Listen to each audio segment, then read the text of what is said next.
O vídeo de hoje aborda a sexta rodada de temas para a redação. O tema de número 1 é Fortalecimento das instituições democráticas. O conflito entre os poderes. As instituições democráticas no Brasil são divididas em 3 poderes: o Legislativo, que é formado pelo Congresso Nacional, o Executivo, que é formado pelo Presidente, que é o chefe de Estado e de Governo, dividindo suas atividades entre seus ministérios, e o Judiciário, que é formado por diversos tribunais, tendo o Supremo Tribunal Federal como órgão máximo. A função típica do Legislativo é de criar leis. O Executivo as executa, e o Judiciário aplica e controla essa execução. Cada esfera tendo seu próprio modo de funcionamento. Os 3 poderes no Brasil são independentes e harmônicos entre si. A teoria da separação dos poderes surgiu com o filósofo francês Montesquieu, no século XVIII, com a ideia de não concentrar o poder em uma só pessoa ou órgão, dividindo o poder, assim afastando governos absolutistas e dando maior segurança à sociedade. No Brasil também é conhecido como sistema de freios e contrapesos, onde um poder exerce fiscalização e controle sobre o outro, evitando abusos. Em períodos ditatoriais ou antidemocráticos, o poder executivo normalmente se coloca acima dos outros poderes. Exemplos desse controle acontece, por exemplo, quando o Congresso Nacional susta atos normativos do Poder Executivo, que excedam seu poder regulamentar. O Executivo controla o Legislativo quando o Presidente sanciona ou veta um projeto de lei enviado pelo Congresso Nacional. O Judiciário controla o Legislativo na elaboração dessas leis, quando elas são ilegais ou contrárias à Constituição. Ou controla também o Executivo, quando seus atos administrativos ou normativos são ilegais. E o Executivo controla o Judiciário, por exemplo, quando o Presidente da República nomeia os ministros do STF, dos tribunais superiores ou regionais, ou concede indulto e comutação de penas aos condenados. Além disso, um poder depende do outro para efetivar boa parte de suas atribuições, e seguem esse controle até mesmo nos julgamentos de autoridades, quando cometem crimes, sejam crimes comuns ou de responsabilidades. No caso de crimes comuns por parte do presidente, ele seria julgado no STF, e nos crimes de responsabilidade seria julgado pelo Senado, no Congresso.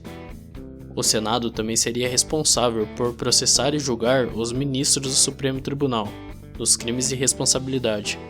E os membros do Congresso seriam julgados penalmente pelo Supremo Tribunal Federal.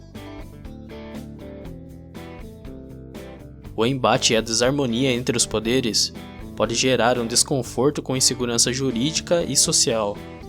Esses conflitos podem ocasionar a ruptura da democracia, que é, desde a antiguidade, considerado o melhor regime de governo, o qual garante os direitos humanos e básicos do cidadão.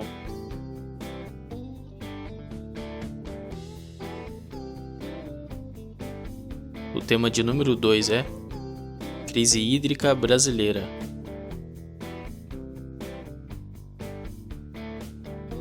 A crise hídrica é um forte assunto para a questão discursiva, pois no Brasil e no mundo ela também é considerada uma crise ambiental, política, econômica, social e de saúde pública. A água é o solvente mais eficiente do planeta.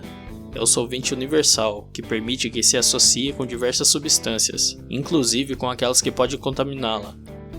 É a substância que pode ser encontrada nos 3 estados físicos, o sólido, o líquido e o gasoso. Além dela trazer benefícios para a geração de energia elétrica, o abastecimento das cidades, para a agricultura e para o organismo humano. A escassez da água é um problema que tem acontecido nos últimos anos. A sequência de crises hídricas no país teve início em 2012, porém hoje com crises mais intensas.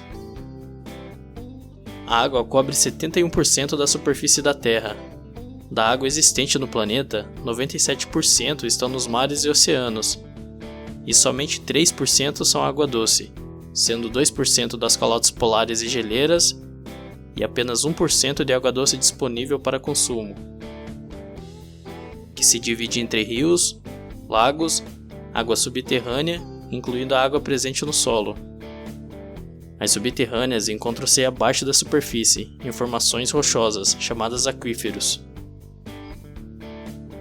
O nosso país dispõe de 12% da água doce disponível no mundo. E mesmo com toda essa abundância, a população sofre, pois a distribuição é feita de modo irregular.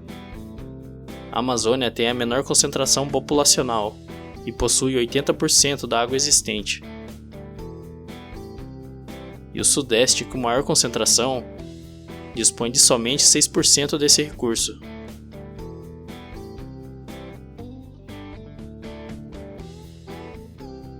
Além disso, 35 milhões de brasileiros não têm acesso à água.